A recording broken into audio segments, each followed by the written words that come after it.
जनाब स्पीकर, ये ऐसी बात करते हैं यहाँ पर। अब मैं, सायरा बानो नाम है, एक्टिंग भी बहुत अच्छी करती हूँ। इन सब की आवाज के साथ इनको इनका कोरम याद दिलाऊंगी। जो यहाँ ने मुझे बोला कि मुसलमान को सब्र और शुक्र का दर्स दिया गया है। सब्र शुक्र करें, पूरी दुनिया में महंगाई है। परसों ये वजीर खजाना साका साहब ने आके बिना जज्बात के यहाँ पर आकर कागज पढ़ के और ये जा और वो जा। इधर किसी ने मुझे बोला कि मुसलमान को सब्र और शुक्र का दर्स दिया गया है। सब्र शुक्र करें, पूरी दुनिया में महंगाई है।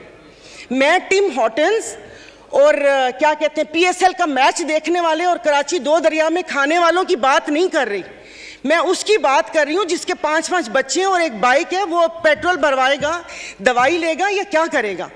इन्होंने यहाँ पर, वो कहते हैं ना कि शहद में घोल घोल के यहाँ पर सारा ये बजट बता दिया। मैं वैसे लिखा हुआ पढ़ नहीं सकती, इसलिए कि उसमें जज्बात नहीं होते। वो रीडिंग होती है। जैसे कल परसों ये वजीर खजाना साका साहब ने आके बिना जज्बात के यहाँ पर आकर कागज पढ़ के और ये जा और वो जा, दूसरे के ऊपर, और पीछे यहाँ पर बैठे हुए सारे पीछे डेस्क पे जा रहे थे कि उसने वो कर दिया, क्योंकि इनकी तो दुकान चल रही है। मैं उस दिन नहीं थी। मैं उनको खराजे तहसीन पेश करती हूँ मुफ्ती अब्दुल शकूर को, कि जिन्होंने एटलीस्ट इन 2 वजारतों के कपड़े उतार कर हम लोगों को दिखाए। ये ऐसे नहीं होगा। मुझे बताएं कि वो अवाम ही नहीं रहेंगी तो आप लोग हुकूमत किस पे करेंगे? और कल उन्होंने कहा कि हुकूमत जैसे ही संभलने वाली थी तो सैलाब आ गया। तो जनाब स्पीकर, मुझे माफ़ कर दीजिए, जिस वक्त सैलाब आया तो उस वक्त तो हम अपनी जिंदा दिली का सबूत दे रहे थे। 75 करोड़ आवाम के खून पसीने और टैक्स की कमाई से हम यहाँ पर तकरीबात कर रहे थे। और मज़े की बात है, प्लीज़, मतलब मैं बहुत आराम से बात कर रही हूँ, कोई तंज नहीं करूँगी, कि अभी आइन की तकरीबात का आगाज़ हुआ है। क्या आइन के आर्टिकल 3 आई थिंक 27 या 35, 36 आगे, क्या उस पर यह रियासत पूरा उतरती है? क्या हमारी की हिफाजत है यहाँ पर? हमें बुनियादी सहूलतें मुयस्सर हैं यहाँ पर? मतलब हम लोग इतने नाक के पक्के हैं कि उस पर वो करके आइन की बात कर रहे हैं। और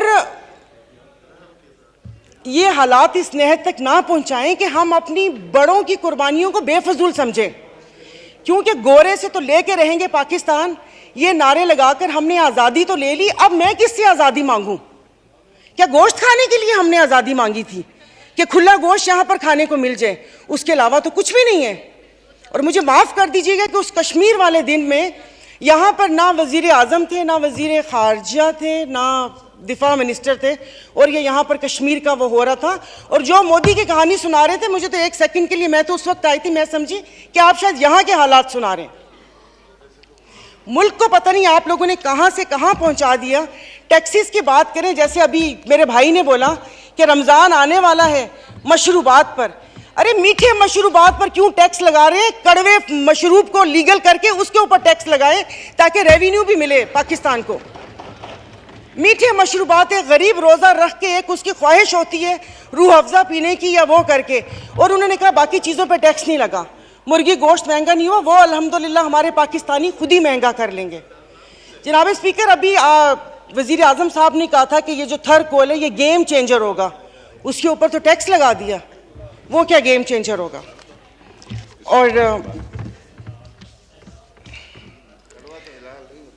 नहीं, उसको हलाल कर दे, मीठा तो गरीब पीते हैं, आप लोगों को उसको लीगल करके उसके ऊपर टैक्स लगा देना चाहिए। तो जनाब स्पीकर, ये सब बैठ के इसके मसले को, मेरी बात सुनिए मोहतरमा, मैं एक तवज्जो आपकी दिलाना चाहता हूँ कि सेनेट की तरफ से फाइनेंस सप्लीमेंट्री बिल पर सिफारिशात मौसूल हो चुकी हैं, जिनकी कापियाँ आपको मुहैया कर दी गई हैं, लिहाजा आप उन पर भी बहस करना चाहें तो कर सकती हैं।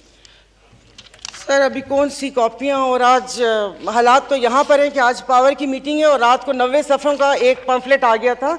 मैं 90 सफ़े रात को बैठ के पढ़ती और ये यहाँ पर आके करती। जनाब स्पीकर, ये ऐसी बात करते हैं यहाँ पर। अब मैं, सायरा बानो नाम है, एक्टिंग भी बहुत अच्छी करती हूँ। इन सब की आवाज के साथ इनको इनका कोरम याद दिलाऊंगी। जो यहाँ पर 5 दिन लगातार आप करो तो हलाल, यानी कि अपनी तकरीर जारी रखिए। आप अपनी तकरीर तो ये यहाँ पर जनाब स्पीकर, इनको no cross talk please. Honourable मेंबरान एक दूसरे से क्रॉस टॉक नहीं कर सकते सर, किसी फर्क सूरत में। नहीं पड़ता ना, जी, दुखा हुआ हो तो तब ना। मैं आपको अपना हमसे शहदादपुर में 2 हफ्ते पहले 1 हफ्ते में 4 खुदकुशी हुई है और मैं इस ऐवान के सामने कहती हूँ कि ठीक है मेरे हस्बैंड वेल ऑफ हैं बट मैं एक मिडिल क्लास फैमिली से हूँ।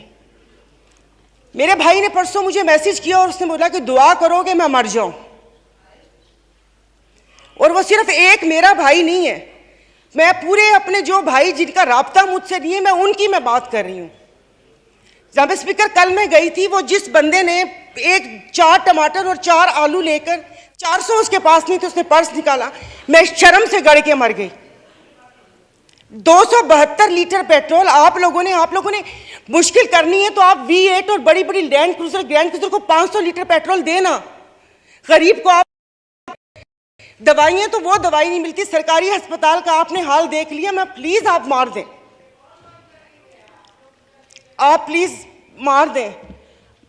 ये मेरी बहन पीछे बैठी हो तो पीछे ही बैठी रहो, अगली दफा की टिकट नहीं मिलेगी अगर ज्यादा चुड़-चुड़ की तो। ऑनरेबल स्पीकर, मतलब इनके दिमाग मिली नहीं उन लोगों से, इनके भूसा भरा हुआ दिमाग में। मेंबर आप मुझे एड्रेस करें और नहीं सर, ये ऐसे बोलती कोई काम है नहीं, पार्टी में कोई पूछता है नहीं, और यहाँ पर आके सिर्फ ये 4 अल्फाज बोल के और उसको वो कोशिश करती है कि हमने भी उंगली कटवा के शहीदों में नाम लिखवाया। मतलब ये कौन लोग हैं? आप जारी रखें। तो आप मुझे बताइए, अशराफिया तो चली जाएगी यहाँ से, तो हम बदमाशियों को मार देना कि इस मुश्किल हालात में भी जीने की ख्वाहिश रखते हैं, ये बदमाशी नहीं है तो और क्या है? इज्जतें नीलाम हो। अभी तो पहले किसी ने मुझे कहा कि आगे क्या होगा, बच्चे तो बिकते थे, इज्जतें भी नीलाम होती थी। आई एम सॉरी, भले आप एक्सपेंस कर दीजिएगा अल्फाज, पहले ढके छुपे होती थी, अब खुलेआम होंगी। और मैं इज्जत नहीं बोलूंगी, जिस्म फरोशी बोलूंगी, क्योंकि अगर इज्जतें बिक रही होती तो सब खरीद लेते, फिर बिल लाने की जरूरत ना पड़ती कि इज्जत दो हमें। सब यहां पर बैठे हुए इज्जतें खरीद लेते अगर इज्जत बिक रही होती। तो आप मुझे बताएं कि कोई लाए अमल दे दें कि अगले 5 साल तक ये मुश्किल हालात बर्दाश्त कर लो या 10 साल तक बर्दाश्त कर लो, तो फिर भी तसल्ली हो कि ठीक है मैं नहीं रही तो ठीक है मेरे बच्चे उसमें रहेंगे। सर आपने तो बच्चों से जीने का हक छीन लिया इन लोगों ने। 20,000 वाला क्या करेगा? और इंसाफ की आप बात करते, मैं तो अदालतों वाली इंसाफ या उस चीज़ की अभी वहाँ तक तो मैं गई नहीं। आप ये चीज़ों को देख लें, यानी कि मेरी अगर आमदन 10 लाख रुपए महीना आता है, मैं भी वही मुर्गी खरीद रही हूँ 800 रुपये किलो, और मेरा ड्राइवर बच्चल जिसकी 30,000 रुपये तनख्वाह है वो भी 800 खरीद रहे हैं।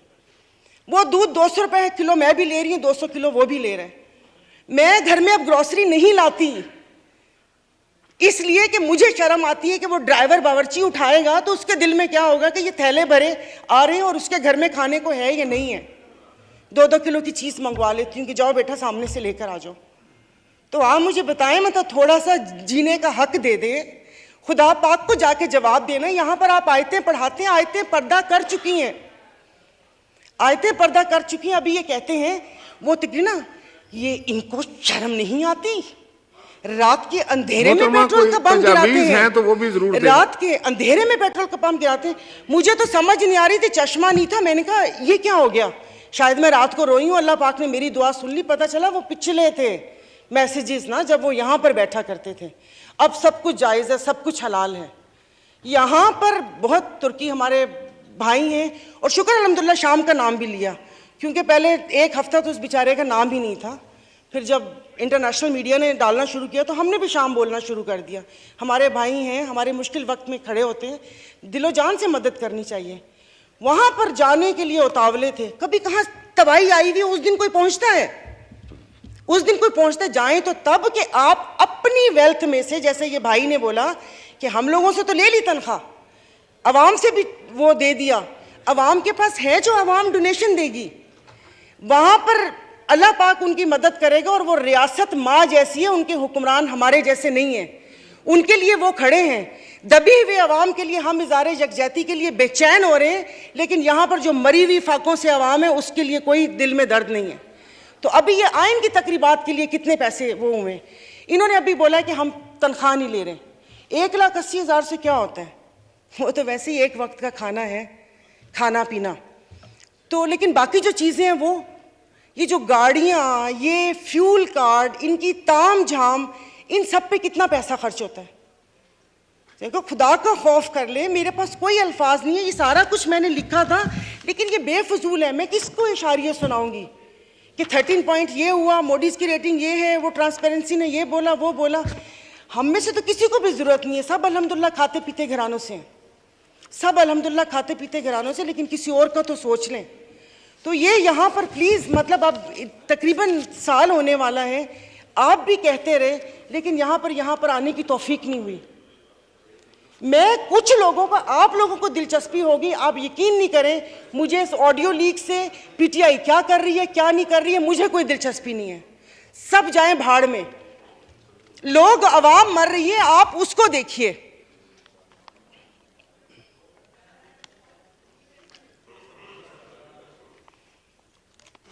तो खुद ही कह लेते इनसे सिफारिश क्यों करवाएं। मोहतरमा कंक्लूड कीजिए, वाइंड अप कर ले। तो मैं वाइंड अप ही कर रही हूँ। मेरे पास तो कोई, ज़ाहिर है वो इतने ना इशारिये हैं, ना मैंने मौशियात इतनी पढ़ी हुई है। कॉलेज नहीं था वो, ऐसे ही वो कॉलेज था, साइंस कॉलेज नहीं था, आर्ट्स कॉलेज था, समझ भी नहीं आती थी। मौशियात एग्ज़ाम था, 30 नंबर थे, 3 ग्रेस मार्क मिले थे, 33 नंबर हैं मौशियात के। और एक ही याद है कि इंसान मौशी जानवर है, लेकिन घर का किचन चलाती हूँ, घरेलू औरत हूँ, तो मुझे पता है कि ये सब, आई एम सॉरी, ये सब बकवास है ये जो बता रहे हैं। इससे ये होगा, इससे वो होगा, इससे ये होगा, इससे वो होगा। जिस वक्त खाना बनाने या किचन में खड़े ना, उस वक्त आटे दाल का भाव पता चलता है। शुक्रिया। रोजनामा कुदरत की वीडियो देखने के लिए अभी YouTube चैनल पर सब्सक्राइब करें और बेल आइकन पर भी क्लिक करें।